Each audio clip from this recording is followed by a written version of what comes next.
Okay, hey my village, it's Coach Mo. So this is part 2 of the single mom series. So the first topic we're going to talk about is the pick me topic.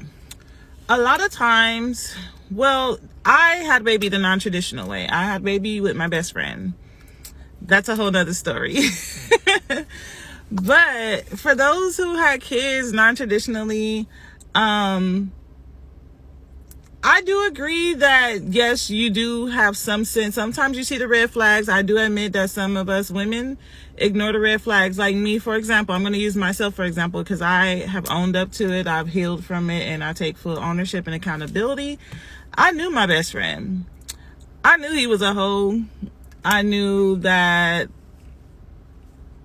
I knew everything. He already had a kid, a daughter, before I got pregnant. That was a year old.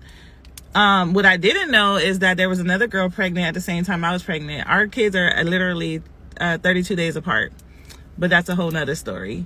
But I didn't know she was pregnant when he was living with me when I got pregnant. But I knew he was a hoe, and I knew he was dealing with other people because we weren't exclusive. I was actually on a break from that relationship that I was currently in at that time, and I was engaged, but we took a break, and yeah, I got pregnant on a break. So obviously we didn't get married. Even though he still wanted to marry me, I was just like, no, I didn't feel right. I just felt so guilty. I was young, dumb, 22 years old, which is no excuse because I hate when people use their age and immaturity as an excuse. But I knew I could have picked better.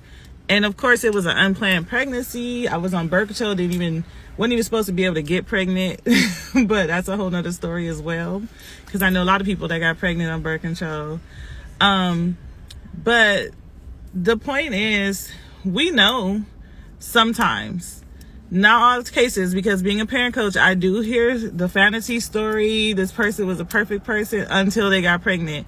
And I know a lot of women who relationships don't last through the pregnancy. They don't even get to the part of having the baby before the man just goes, because they get scared of being responsible. They know this is a permanent thing and ain't going nowhere, especially when you choose not to have an abortion, when you choose not to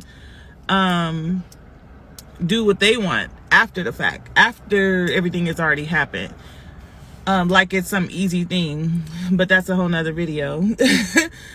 Because I heard men be like, you had options. You could have been on birth control. You could have had an abortion. Like, it's just something easy. What if your birth control failed and abortion is not going to be, it's not a form of birth control? I'm sorry.